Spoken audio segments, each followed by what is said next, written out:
Shalom, selamat pagi saudara-saudara yang terkasih di dalam nama Tuhan Yesus Kristus. Bertemu kembali kita pagi hari ini dalam renungan pagi. Dan sebelum kita mengawali aktivitas kita, marilah kita bersama-sama belajar dan merenungkan firman Tuhan.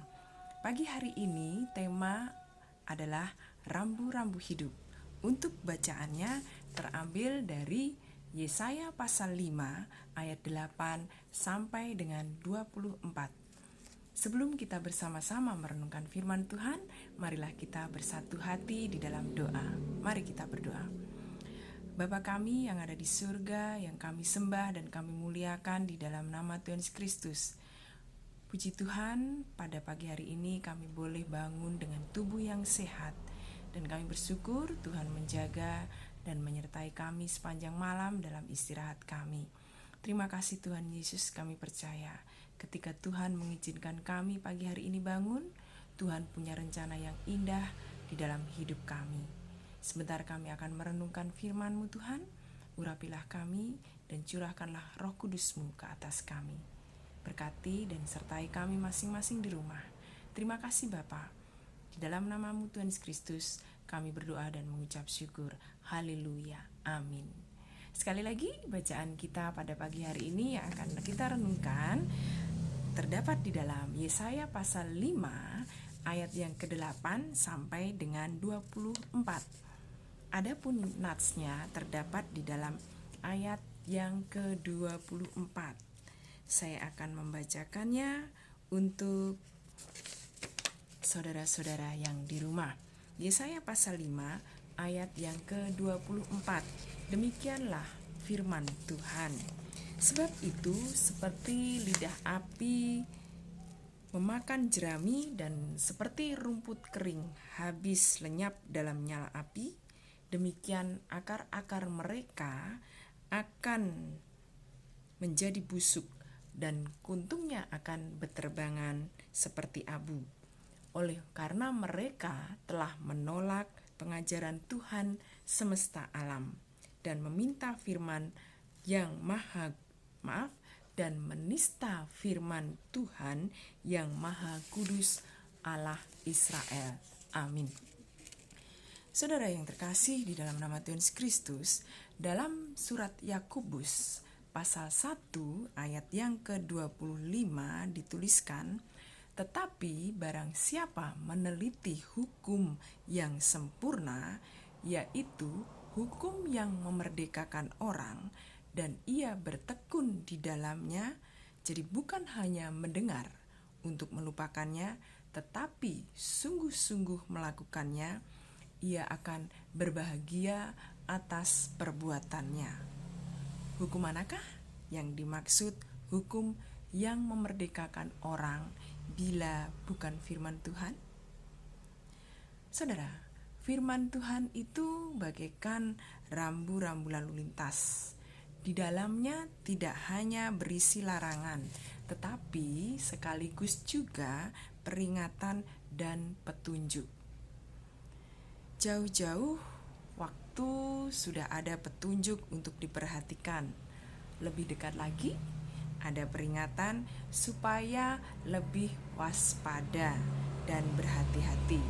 Begitu semakin dekat bahaya, muncullah larangan.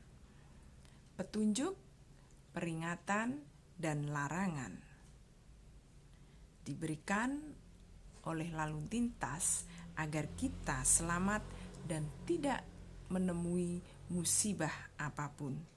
Demikianlah sesungguhnya firman Tuhan, apabila diikuti secara seksama dan sungguh-sungguh, hanya akan mengantar kepada kebahagiaan hidup. Peringatan Tuhan atas Israel dilatar belakangi ketidaksetiaan bahkan penistaan terhadap firman Tuhan. Akibatnya, cara hidup Yehuda semakin buruk. Gara-gara mengabaikan firman Tuhan, mereka tidak mendapatkan petunjuk hidup yang benar. Tidak pula bisa waspada karena tidak pernah mendengar peringatan. bahkan tidak tahu musibah di depan mata karena tidak pernah melihat tanda larangan. Rambu-rambu hidup seluruhnya telah tertutup. Kini tiba-tiba tilang, yaitu bukti pelanggaran datang. Yehuda tidak bisa mengelak lagi, karena semua pelanggaran terekam jelas. Andai kata Yehuda itu mau memperhatikan firman Tuhan, mustahil kena tilang. Andai kata Yehuda menerima firman Tuhan sepenuh hati, niscaya jalan hidupnya akan selamat penuh rahmat. Biarlah kenyataan tersebut hanya terjadi pada waktu itu saja. Sekarang bagi kita jangan sampai terjadi. Marilah kita tetap setia membaca, memperhatikan, merenungkan, dan melakukan firman Tuhan. Niscaya dan pasti kita akan selamat. Amin. Mari kita bersatu hati di dalam doa. Terima kasih Tuhan untuk firman-Mu pada pagi hari ini yang mengingatkan kami untuk selalu waspada, agar kami peka terhadap rambu-rambu yang Tuhan sudah berikan buat kami. Tuhan Yesus, kami mohon Tuhan, Roh Kudus-Mu tercurah atas kami, sehingga kami menjadi peka dengan bisikan larangan-Mu, supaya kami akan selamat dan menjadi pemenang sampai di tujuan. Terima kasih Tuhan untuk semuanya. Kami berdoa Tuhan untuk saudara-saudara kami yang pada saat ini sedang Tuhan berikan kesempatan untuk sakit. Kami mohon untuk kesembuhan saudara kami. Berilah kekuatan iman dan biarlah dengan rasa sakit ini Tuhan menjadikan saudara kami lebih dekat dengan Engkau. Begitu pula dengan kami semua Tuhan, ketika kami mengalami peristiwa-peristiwa di dalam hidup kami. Mohon pimpinan dan tuntunan serta kekuatan dari Engkau ya Bapa. Karena kami merasa dan kami mengakui Tuhan bahwa kami tidak dapat berbuat apa-apa tanpa pertolongan dan campur tangan-Mu. Terima kasih Tuhan untuk kasih setia-Mu. Pimpin dan bimbing kami Tuhan, agar kami mencintai Taurat-Mu, membaca, mempelajari, merenungkan, menghafalkan, menafsirkan, dan terlebih melakukannya di dalam kehidupan kami sehari-hari. Terima kasih Tuhan Yesus.